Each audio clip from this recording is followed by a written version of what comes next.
face, balls in your face, balls in your face, right now. Did you know that I actually met Gary Vee when he was in Melbourne? Well, I did. You've been on fire lately because I saw you with Gary Vee doing a little video with him side by side. And then you also interviewed Grant and Helena Cardone recently, which almost didn't happen. Which almost didn't happen. And then I eventually found out why it almost didn't happen. Like, this is just off the record.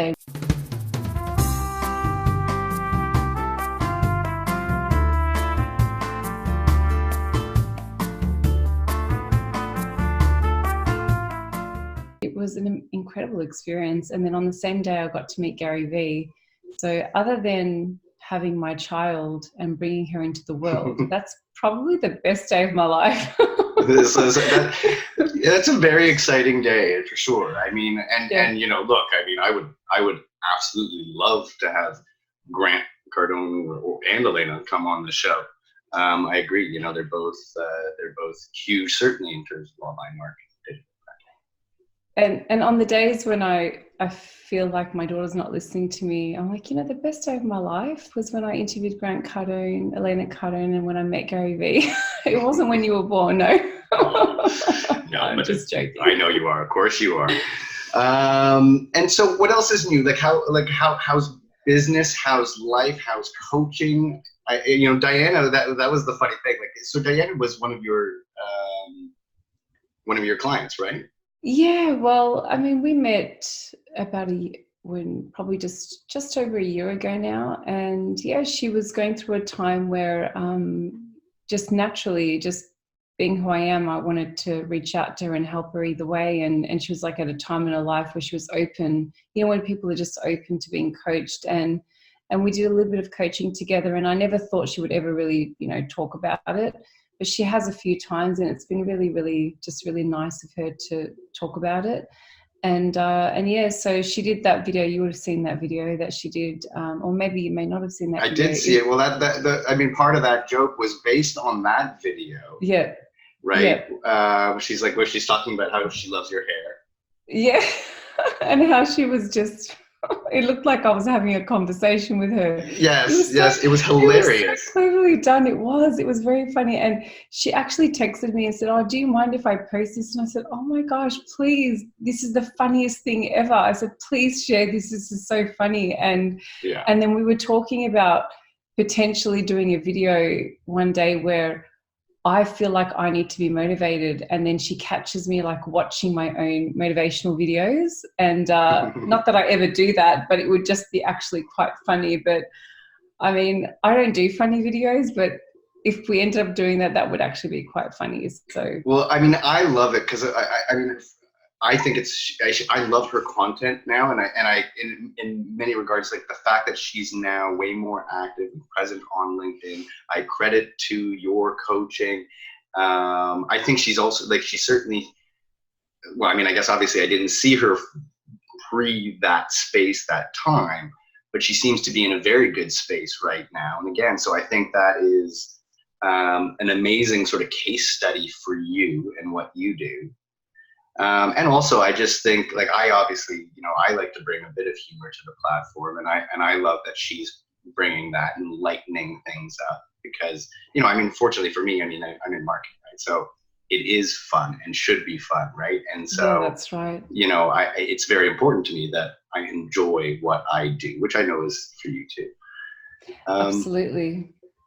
Cool. And what else? So what else is going on? What else is going on? Well, so much has happened since we last spoke, and you know, my business has just grown so much, which has been amazing. And it's sort of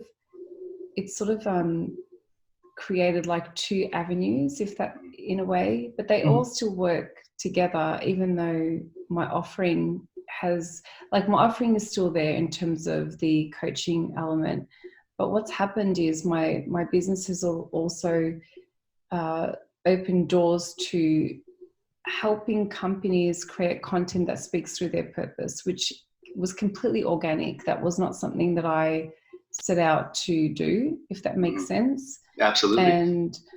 naturally, as you would know, Julian, you know, when you put yourself out there and you're doing it in a way that really speaks to your soul and everything that you're connected to, people are attracted to that because they know it's coming from a really good place. And what's been really interesting is, I think naturally, just with my corporate background, that people have just noticed a little bit of what I've created online, and they've noticed and they've seen and they followed, reached out, and they've said, you know, along the lines of, Tima, can you please teach us what you've done? Because what you've done is pretty great, and we'd love a little bit of that in our organization.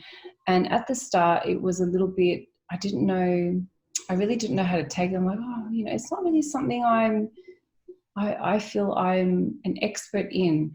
But when you are living it, you don't realize that you have something that somebody else doesn't have, or maybe not. Absolutely, 100%. I think there's a few things that you're tapping into that I've certainly observed. So one, at the end of that, yes, absolutely. I think in most cases we don't fully recognize what is our own greatest value, the thing that and for the most part, most of us give that away because it's like, oh, it just comes so naturally to us, and so we're just helping people. Oh, here, yeah, I can help you with that. And then it's not until after a little while you get a few people going, well, how do you know that? How do you do that? Yeah, that's right. Oh, there's value in this. And you don't fully even see it yourself until you're applying it. The other thing that I noticed with like what you're saying is my experience, I think is an experience that I'm finding with a lot of people who have been operating their own businesses for the last couple of years. Very common trajectory. I think everybody's realizing this sort of need. There's this weird sort of need for all businesses at large to constantly reinvent themselves to a certain extent. We are all sort of evolving and adding to our offering. Our offerings are evolving in some shape or form. And then I think a lot of it has been exactly that there's this original sort of rush or growth in the gig economy, and then some people have been sort of thriving in that and have been able to create a personal brand in the way that, for example, you have. And people are saying, oh, wait, how did one person do this and get this sort of recognition in a way that a corporation would love to have? And so it's exactly that all of a sudden these people are now, their services are being geared a little more for a corporate audience rather than other small businesses. That's right. And I think what's so interesting about this entire conversation is, you know, companies and organizations are really recognizing the human connection and how much we really are craving that as human beings, even though we are technically more connected than we ever have been. Yet there is this massive, massive gap of being disconnected. And then it's kind of like meeting that gap and how to bridge that gap through technology and still allowing our emotional intelligence to sort of, you know, funnel through all of that and disperse through all of that. And for me, that's what I find so interesting, is really converging that emotional intelligence with social presence, but still making it feel real and believable. And okay, the word authentic, that's overused right now, but authentic, but that's the only word I can think of.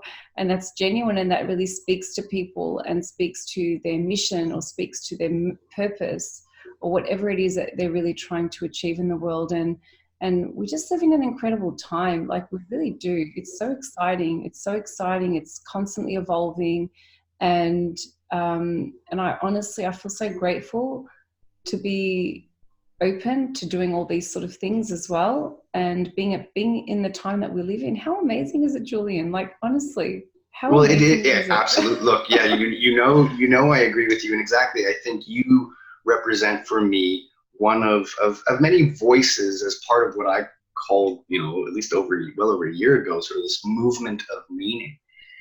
And part of it is, you know, I think is the technology itself forces that. I mean, the more and more that technology and you know, now artificial intelligence is creeping into the workforce and automation and so forth, it has been, it will continue to displace a lot of jobs.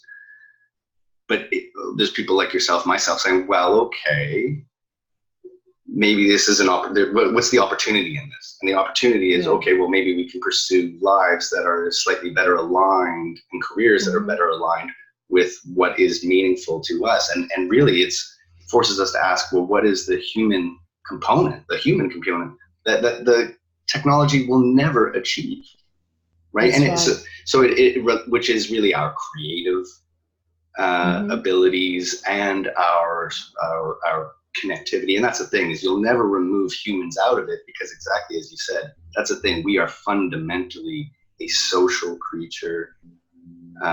We seek that connectivity, absolutely. And you're right that there's this weird irony of how we're connected, you and I, from different parts of the world, and being able to see each other.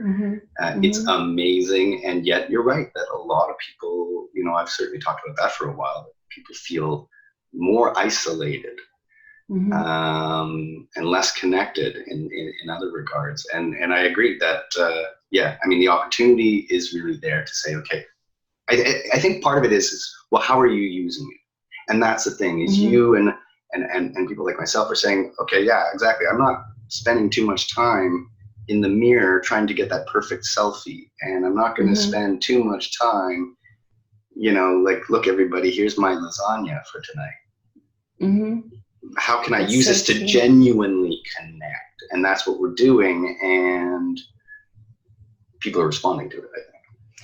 And I know that technology is confronting, in the sense of like artificial intelligence, and people are really, really genuinely concerned, and that's just the fear of the unknown. But if you look at it in the flip side, it's actually forcing us to go back to the basics, to go back to the fundamentals of what it is to be human. And do you understand what I'm saying? Absolutely. I'm just trying to think of how to absolutely. Well, I've been that. saying that I feel that we are moving back to a village economy. But just on a global scale, right? So a village economy 100%. Is where, I make the shoes and you make the laces, and together we do that together, and then we go and we trade it with the person who goes and makes the candles. You know what I mean? Like, but it's it operating. That's what the gig economy to me is, the rise and emergence of that. But on a global scale, where we can trade with anybody, anywhere around the world, and so that exactly, it's a very exciting time. And I think it really is. And then the other side of that, when you say getting back to fundamentals, exactly, I think is, we have all this, when you have all this technology at some point, I think you are also getting at, and I talk about this too, right? It's like, how good do things have to be, at which point you start saying, okay, let me try to achieve something higher and more meaningful with my life. You and I live way better than any king or queen from 100 years ago. They didn't have the technology and stuff that they couldn't travel the way that we can travel around the world. It's amazing. So I do feel this sort of that we're kind of having another renaissance in a way. Yeah, it is. It's like a revolution, isn't it? Like if you look at, say, the Industrial Revolution and the fear that instilled in so many people, and yes, it did shake up the world, and it did create a little bit of separation and forced people to sort of, again, rethink what their future looks like. And it's the same thing. We're having this, it's like, with Mark Metry, Humans 2.0, it's like Earth 2.0, like how are we going to now live in the next version, the next state of our evolving state. And we can absolutely see the both the fear of the unknown, but also the beauty in it. And I feel anyway, we have to see the beauty in it, because the fear element is always going to be there. And that's just because naturally we are not designed to step forward into that fear. And it makes absolute sense to be scared of all of these sort of things. But it really is an exciting time. And even like when we last spoke, I would say close to a year ago now. I can't believe it would have been a year ago, but probably close to a year ago now. And how much has everything changed since then? Like, honestly, how much have things changed? And it's just part of life, and we just have to accept it. That's the reality. Yeah, you're right. And that's why I kind of like, exactly. And this is why I would sort of encourage people to say, how you, exactly like you said, like there's so much has already changed just in 1 year from you and I talking. I expect that to continue. I don't have a crystal ball either, neither do you. But so the question too, though, becomes, so why sit on the sideline going, what's going to happen? How's it going to be? Why don't you just make a future for yourself that is right for you, and make it what you want it to be. And I think, and again, the opportunity is there. The opportunity is there, and this is where, self-awareness is so important in those sort of moments, to really gauge whether, okay, if you know the things that you genuinely love doing or genuinely feel fulfilled in, then how can you use this as an opportunity, like you said, but have that growth mindset and go, okay, well, I might not completely understand everything now, but that's not to say that I won't learn it, that you can teach yourself basically anything. You don't have to teach yourself everything, but you can teach yourself anything. And I think I said this last time when we spoke, but YouTube and I are like really, really good friends. YouTube is like my BFF. Yeah, no, and, I absolutely. The internet is a democratization of information. It is. It really is. We have access to everything. Yeah, we really do. Right. Yeah, like exactly. You could have no idea. I have no idea how to build a house. But step by step, if I were to go to YouTube and be like, okay, foundation, what do I have to do? That's right. And technically, I could probably, it would take me a long time.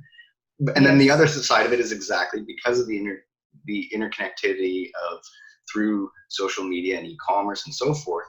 Well, you can also identify, okay, here are the things that I just don't want to learn, but where is somebody who can help me do that? Going back to that village economy of finding resources to help you along the way. So let me ask you this. So I also, when we last spoke, since you mentioned that word authenticity, which is, I certainly I've been talking about the economy of authenticity for years, and you're right, it gets thrown around a lot. And I agree that it gets thrown around a little too flippantly, in the sense of like, it's not that simple, like, like it being what's true to yourself. But I remember too, you saying like a lot of people were sort of almost giving you slack, saying, oh, you're not, so you set a standard for people that isn't realistic, and almost saying that you weren't. Are you still getting that? Yeah, to some degree I do. Actually, even today, somebody, a close friend of mine who runs these networking groups, and somebody that we know both mutually said to her and said, oh, I just can't seem to get through to Tima. And she's like, what do you mean? She's like, oh, Tima's just got this like persona that I can't get through to. And my friend's like, well, but that's actually that's actually who she is. Well, I agree. I agree. I think that is who you are. I look, for me, I adore you. I think you are elegant, graceful, intelligent. Thank you. So I mean, I could go on. It's recording now. Yeah, it is recording, and no, but I mean, and so if being poised and put together is important to you as a person, which I think it is. So what's then that's not you, that is you. Well, that's the thing, right? And I don't understand. I mean, I understand it to some degree, but I don't understand it at the same time, because I genuinely feel as though that I'm being myself. But I can understand that if people, when they first meet me, they might question, because I'm trying to put myself in their shoes. And the other thing that I have had is when people do meet me, which is again really interesting, is they say things like, oh my God, you're exactly like what I watch. Like, this is who you are. And I'm like, yes. Right. Yeah.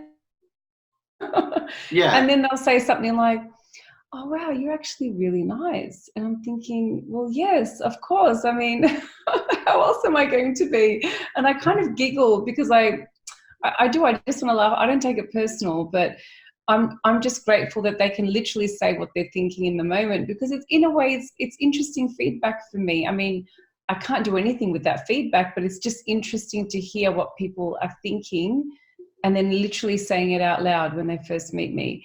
That's not to say that happens all the time, but it does happen. And but yeah, it is interesting. So, you know, one of my first videos I did in a car park. Sounds so dodgy when I say it like that, but I did it in a car park. And at the time, I was really very much inspired by Ruby Lee. I don't know if you know Ruby Lee, but she's an Australian, she would be considered an Australian LinkedIn influencer. She was one of the early adopters, I guess. And I recorded one of my first videos in this car park. And I remember, this is going to sound so crazy, talking about authenticity. I used Snapchat, and you know how they have those filters, you know, the beautifying filters? Yeah. And at the time, I was so consumed in the Instagram world that I only saw the perception of social media through the eyes of Instagram. Okay, gotcha. So this was, say, around March, April last year. Through the filtered world, yeah. Yeah, through this filtered world. And I have nothing against people that are younger than me, but I was caught in this. You had to be 20-something. You had to be really out there. You had to be like super, super pretty, super like Instagram. That's the only way I can describe it. And so when I recorded this video, and I feel so, I mean, look, am I ashamed? Well, not really, as in the moment I knew I was wrong, but now I'm happy to share it because that's just the reality of my thought process at the time. I used this filter that, look, it still looked like me, but it just made me look a little bit better, you know, prettier, you know, bigger eyes, you know, brighter skin, you know, all that kind of stuff, right? Mm-hmm. And I recorded the video. I did it maybe 65 times before I was happy with it. And then when I posted it, I instantly felt like a fraud. And I'm like, what have I done? I've put this video out there. And I remember watching it on my screen at home, and I was thinking, it got a lot of traction, and that was one of the first like boosts of, oh my gosh, what's going on? People are watching my content and they're resonating, and I got all these like invitations and likes, and it was just like this craziness of, this has never happened to me before.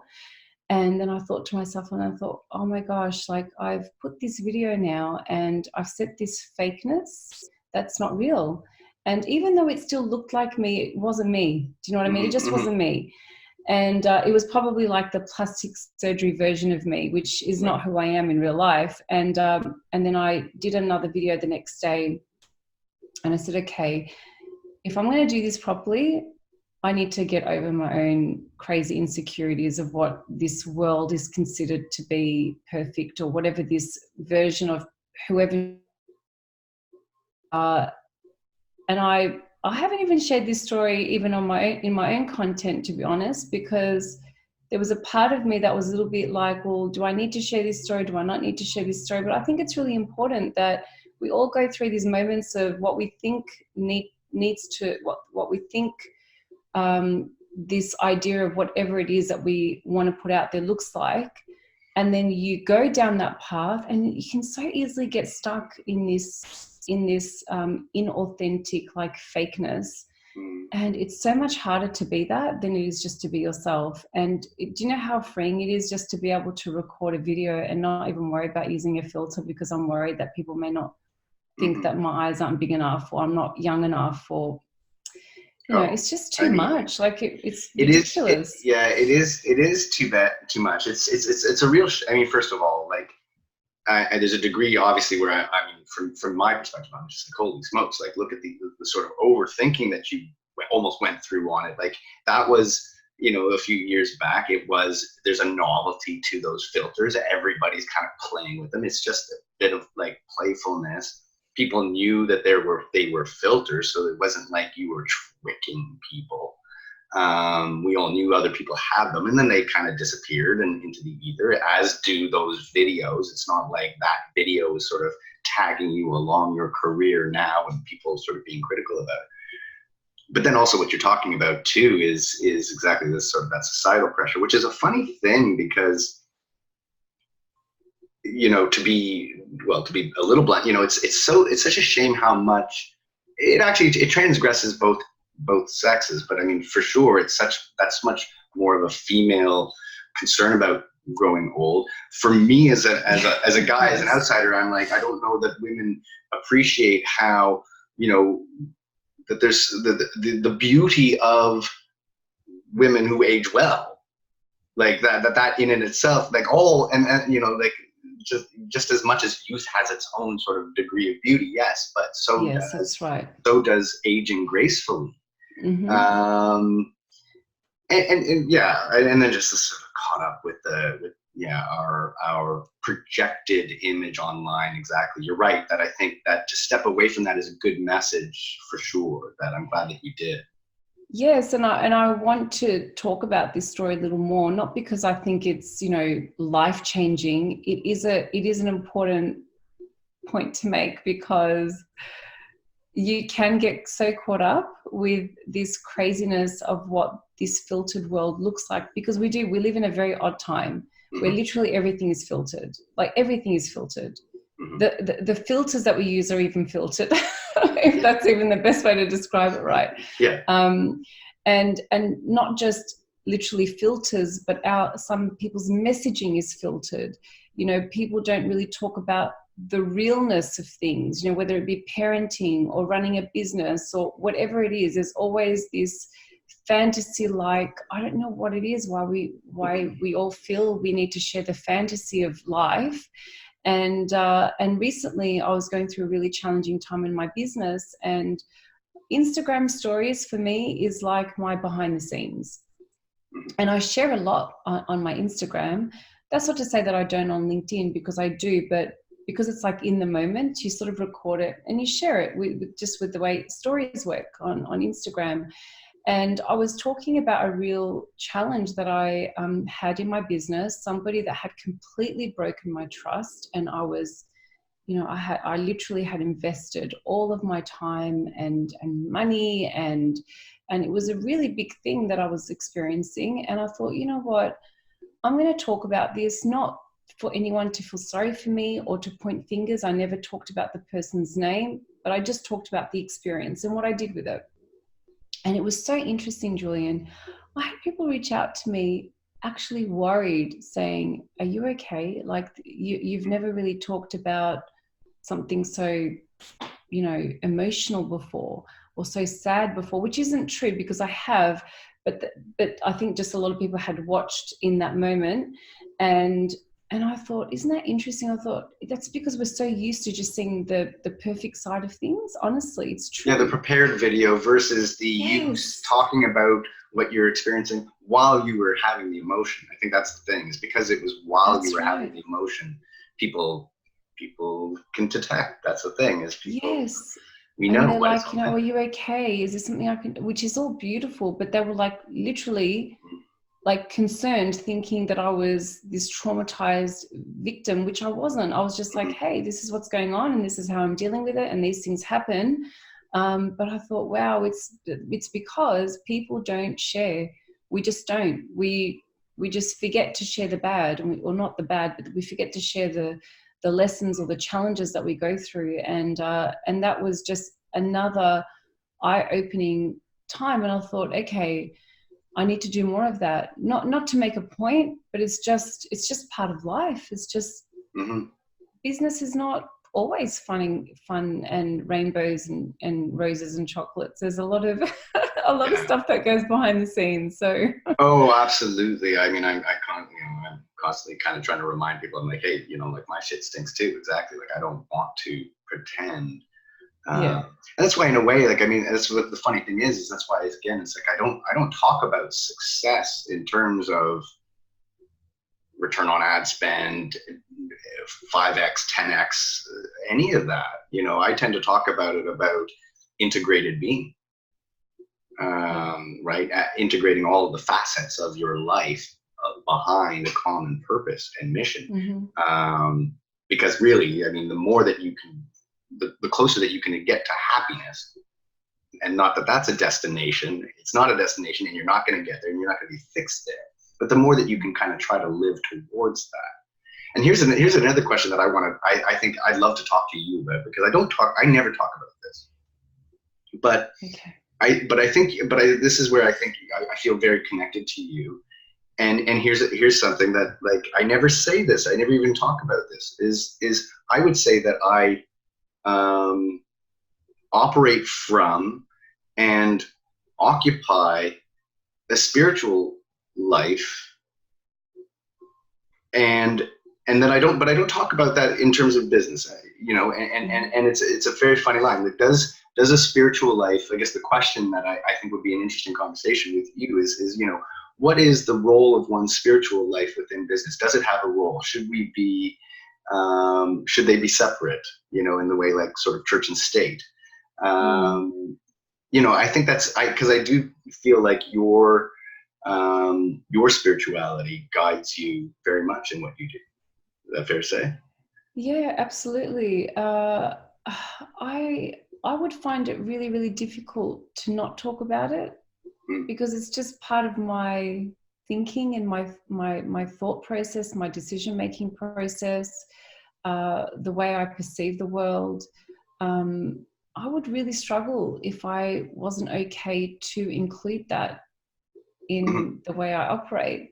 And I feel that if you really want to explore that, it's just a matter of just infusing it in your everyday discussions and just seeing how you feel, and just being guided by that. Because if you feel as though that you're holding yourself back and not allowing that to naturally come into whatever it is that you're doing, I do feel that what I do is infused by it. Okay.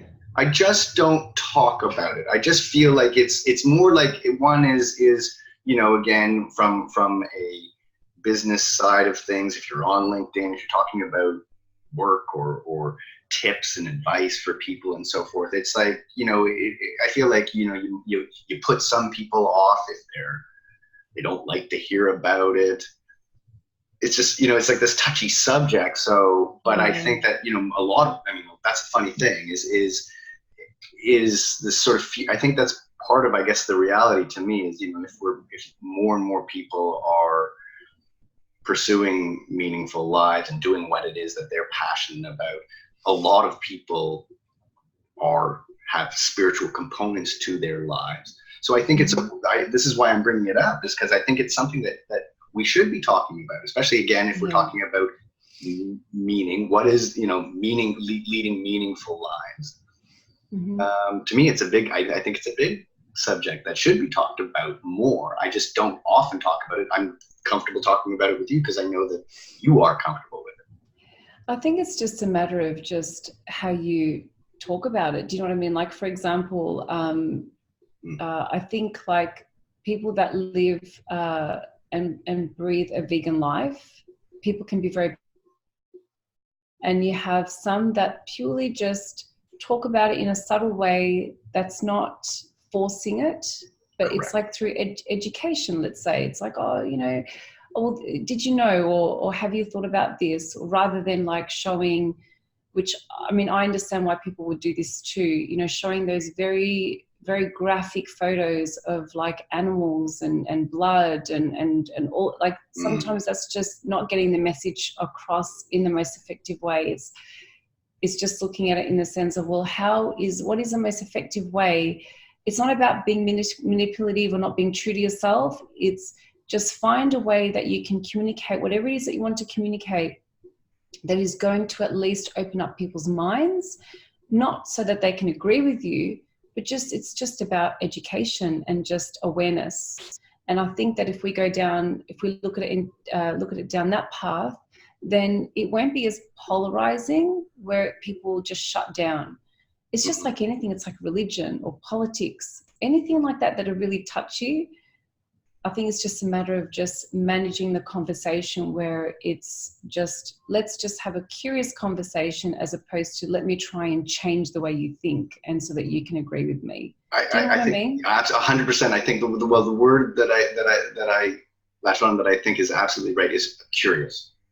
Yes, right? curious. Is approaching things with curiosity and questioning and being open rather than, I think that's why Joe Rogan, for example, is hugely successful, right? Is that he, I mean, it's not that he's void of opinion, but he is certainly open-minded and very, very curious. And when he sits down with a guest, he's asking them questions and he's listening to what they have to say. I think that's the same thing for me too. You know, I mean, like I am genuinely curious. I'm a very curious person by nature too. I don't, yes, the same thing. Yeah, I have my opinions about things, but I'm swayable. I actually like it if somebody can convince me that I'm wrong about something. That's actually really exciting to me. Yeah, that's like, oh my gosh, I was wrong. Oh, like but it kind of feels good because all of a sudden somebody else turned on a light for you that you didn't. Yes. That you think about things in a way that you didn't. So for me, I love that. Yes, me too. Me too. And seeing something in a different perspective that you never just thought of before. It's just the best feeling. It really is. Like, I feel like I'm just growing in the moment, and I may not even agree with it, but just the fact that you can even consider that perspective and not take it personal and not allow it to sort of shatter your own beliefs, and where you feel enraged by this person's perspective, that's where you know that you are so open and so willing to learn. But you don't have to absorb it all. Like, it's okay. You don't have to take on those person's values or beliefs, but it's just purely being open about it. Well, exactly. And then that goes back to exactly what you're saying about, earlier about, online and how people are going to respond to you. You don't need to pay really much attention to what, as Tim Allison says, screw the naysayers.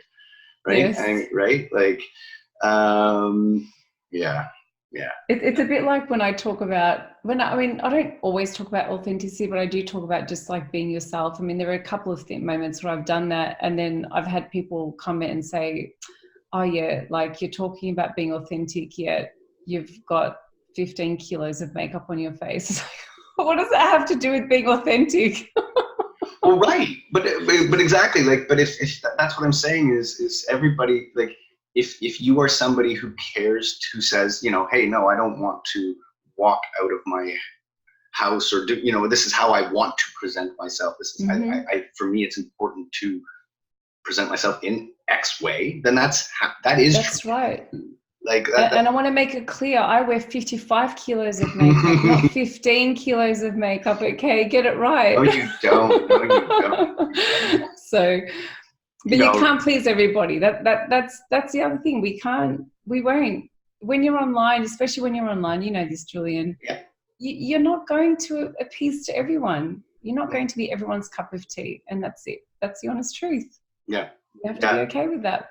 Yeah, and I mean, what's really interesting to me, what I've found very refreshing is that the reality is that I think no matter what, you'll find your audience a lot more easily than you will find those naysayers. There's a lot fewer of them in reality. Yeah. I mean, I had this the other day where actually it was like I was almost like happy. Finally, I was sort of talking with somebody. It was a network. It was a contact with somebody else who I knew. This person seemed very, like, I kind of liked their content, what they were doing. But they didn't know. And they said, well, what is BIYF? What does that stand for? And I told them, and I was like, and then at some point they conceded. They were finally, like, honest about. They said, well, I'm not very into crude humor.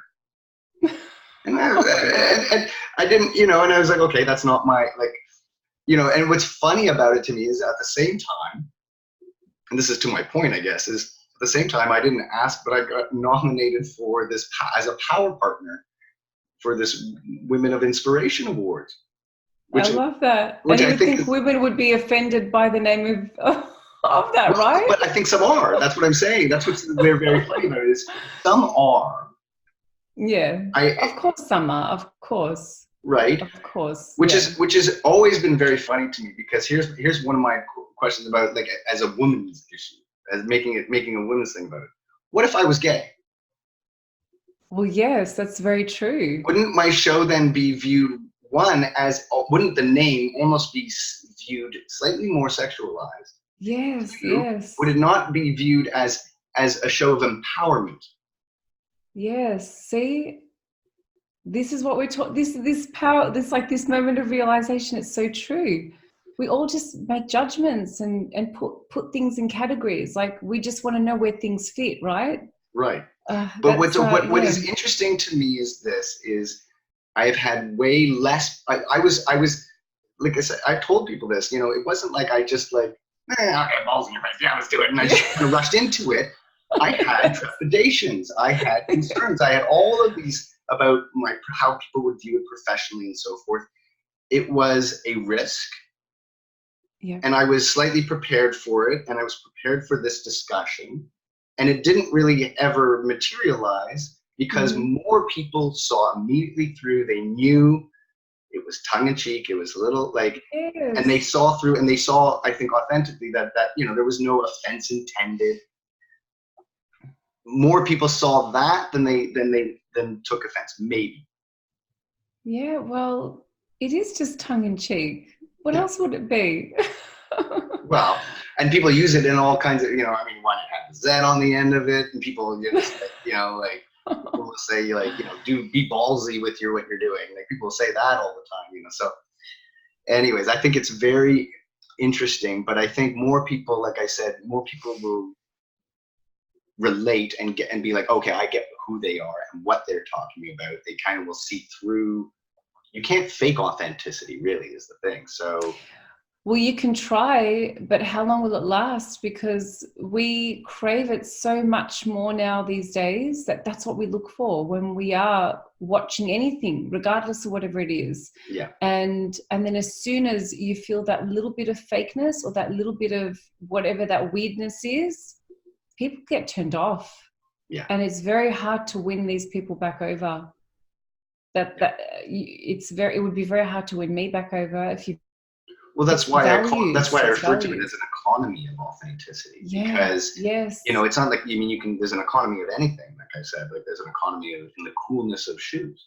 But what I mean by it is that as a currency, it's something that has been appreciating in value, and I think will continue to. Yeah. Because exactly, the more things go on, the more that people are generating content, you can go back and see what they were saying. I think people will, one, accommodate changing times, right? And absolutely. and understand that people change and grow over time, and not necessarily hold people to what they said 10 years ago. But you won't be able to fake it indefinitely. That's right. For sure. No, absolutely not. Unless you're a great actor or actress. Yeah. And you get a Golden Globe for something, but yeah, like, it's so true, so true. This is such a good conversation, Julian. We could talk about this for hours, honestly. I know. What and how are we doing? I should let you go. What time is it for you, anyways? It's 11:52, but like, honestly, we can still talk. Honestly. Wonderful. You know what I feel like, by the way, like. I was going to say, hey, are we going to record this as BIYF? I started recording because I was going to capture your thing, and then we were kind of rolling. And we're recording. And I know. I haven't even introduced you, ladies and gentlemen. Tima Elhajj. Oh, they don't need to know. Don't worry about it. See, these are the kind of best conversations because it was just so natural. Well, this is the point of my show, anyways. That's why I don't care much other than a theme. But I don't. Are you saying you did not do your research, Julian? No, I did. Well, look, I knew. Like I talked about your Grant Cardone. Yes, you know, I've got him on speed dial now. Let me just give him a call. Hang on, no. Yeah, tell him that I want him on my show. That was an amazing experience. Let me just say, I loved being in the same room as him and his wife, and he was so generous because initially, so.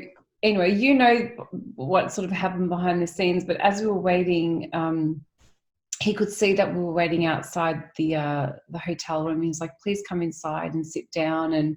And by this stage, honestly, like, I looked calm, but my heart rate was, I don't know how high it was. It was just, I could have probably had a heart attack just from trying to I was really trying to calm myself down. Okay, I've got 15 minutes. Like, how am I going to get this interview? Like, I need to calm down and focus. So he's like, come on guys, just come and sit, be comfortable, whatever you need, just wait until, we finish this interview and then you can start. And he was so kind and so generous. And, people are almost like shocked when they hear that. And I don't understand that. Just because this guy's got money and is successful, it doesn't mean he's a bad person. And, and when I was sitting on the couch with him, I honestly felt like I was an equal. It was the weirdest thing. And I was even surprised with myself because I was wondering how I would be, because I had never sat in a room with someone of that caliber before. And I was really happy with the way I was because I was completely myself. I thought maybe I might feel a bit intimidated, or maybe I might feel a little bit sort of, See, I cannot imagine you not composed. I can imagine you internally experiencing anxiety or whatever. Yeah, I was. But I cannot imagine you externally not composed. Well, I was a little bit, worried when I was waiting, purely because I was thinking, how am I going to build rapport in the time that I have and get the questions that I wanted asked and still make him feel safe?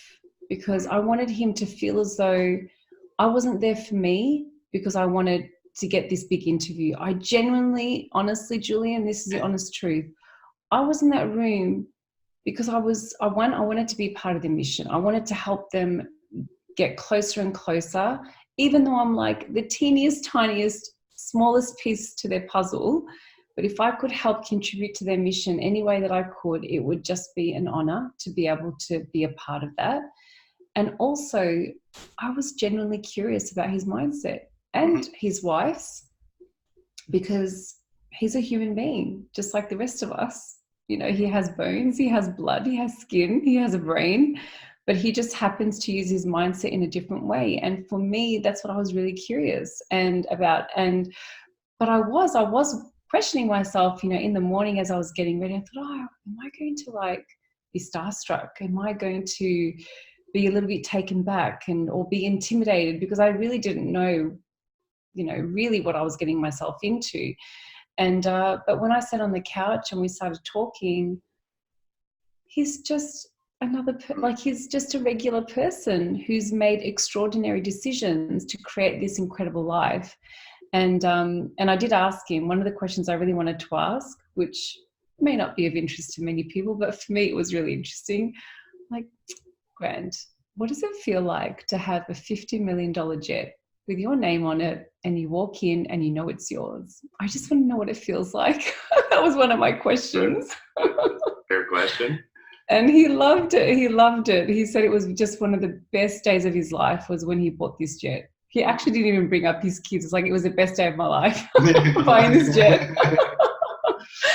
So it was an incredible experience. It really was. And I felt so inspired. And it was such a great reminder of, greatness or great things happen just from extraordinary decisions. It really is. It's just as simple as that. It sounds simple, right? It takes a lot of hard work and a lot of, confronting fear and all of that. But that's really what it is. And that was my biggest takeaways, is just, you just have to make extraordinary decisions. And that's exactly what he's done. And it was just so empowering just walking away, and then also seeing the dynamic with him and his wife. And it was so beautiful and just so inspiring. I walked away and I felt like I was on top of the world. And I remember I was walking through the city. I was walking to go thinking, am I going to meet Gary Vee? Maybe I might not meet Gary Vee today. And I'm walking and I'm walking through the city, and you can just feel your energy. It was like the weirdest thing, Julian. And then I had people literally stop me and they're like, you're like, there's something like you're making me feel really happy, just like seeing you happy. And I'm like, I know, I've just had like the best day today. I've just had the best. I didn't even want to tell them what it was, because I didn't want to sound like a loser saying, well, I just interviewed Grant Cardone, I'm like this important person. I didn't want to say anything like that. But yeah, it was such an incredible experience. So you probably didn't need to know any of that, but no. You know what's funny? Insight. Funny, Tina, is this is, I've had this moment. This in a way relates back to what I was talking about earlier. I'll give you an example of one of the earlier guests that I had on the show, and the reason why he became a guest, and the reason why we talked and immediately connected. He was a speaker at an event, and there were a number of people there. But he kind of stood out alone, but he had a bit of an aura. Mm.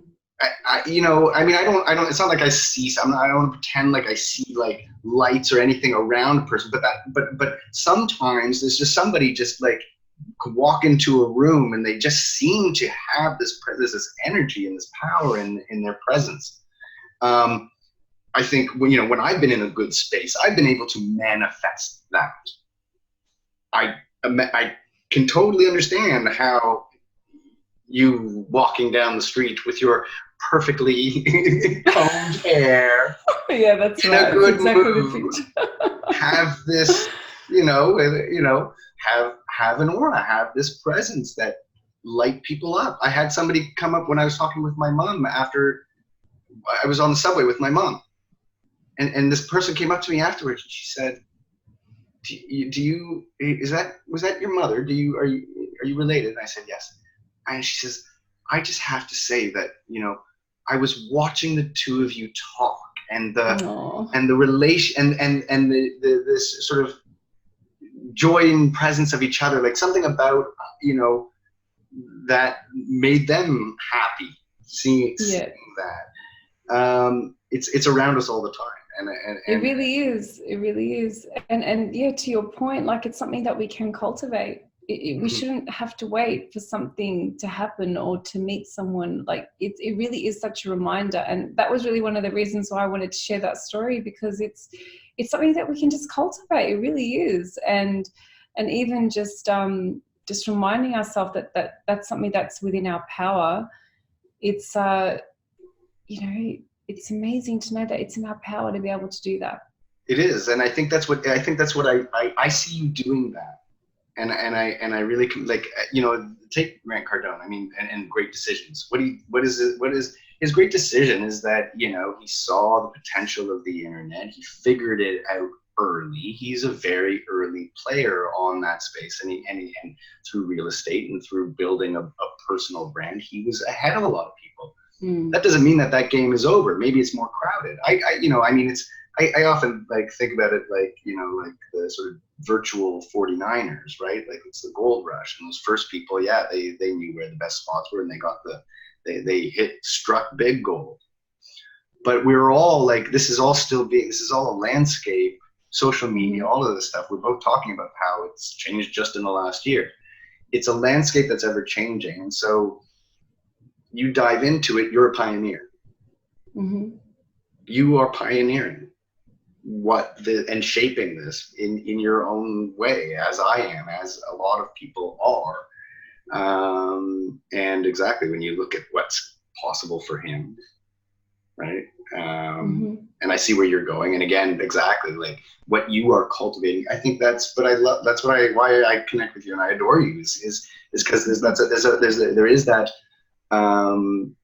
I see that as authentically you, and again, what's wrong with that? What is wrong with somebody who is composed and poised and graceful and elegant and spiritual and all of these things that you are? I think I love it. Thank you. God, I sound amazing when you say that, Julian. I want to speak to this person. Well, Thank you so much. We're gonna that clip is going online. You can use it. Thanks so much. This has been such a great conversation. Honestly, like an hour just goes by like that with you. How is that even possible? Well, it's easy with you. Balls in your face right now.